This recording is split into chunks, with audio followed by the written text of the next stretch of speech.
ത്രിഭാഷാ നയം നടപ്പിലാക്കാനുള്ള CBSE തീരുമാനത്തിൽ ആശങ്കയിലായി Arabic അധ്യാപകരും വിദ്യാർത്ഥികളും. ജൂലൈ മുതൽ നയം നടപ്പിലാക്കാൻ തീരുമാനിച്ചതോടെ അറബി ഭാഷാ പഠനം പൂർണ്ണമായും നിലയ്ക്കുമെന്നാണ് ആശങ്ക. ദേശീയ വിദ്യാഭ്യാസ നയത്തിന്റെ ചുവടുപിടിച്ചാണ് ത്രിഭാഷാ നയം നടപ്പിലാക്കാൻ CBSEയുടെ നീക്കം. പുതിയ നയമനുസരിച്ച് 3 ഭാഷകൾ നിർബന്ധമായും CBSE വിദ്യാർത്ഥികൾ പഠിക്കേണ്ടതായി വരും. ഇതിൽ 2 ഇന്ത്യൻ ഭാഷകൾ തന്നെയാകണമെന്ന നിർബന്ധവുമുണ്ട്.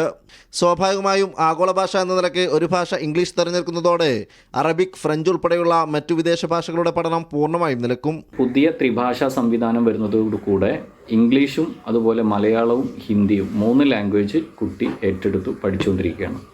ഈ കുട്ടിയെ സംബന്ധിച്ചിടത്തോളം അറബിക്ക് പഠിക്കാനുള്ള ഒരു ഓപ്ഷൻ ഇല്ല, അതല്ലെങ്കിൽ മറ്റേതെങ്കിലും ഒരു ഭാഷ പഠിക്കാനുള്ള ഓപ്ഷനില്ല. മാത്രമല്ല 3 ലാംഗ്വേജും കുട്ടി പഠിച്ചിരിക്കേണ്ട ഒരു നിർബന്ധിത സാഹചര്യം കൂടി വരികയാണ്. നിലവിൽ ജൂലൈ മാസം മുതൽ ത്രിഭാഷാ നയം നടപ്പിലാക്കാനുള്ള നീക്കത്തിലാണ് CBSE.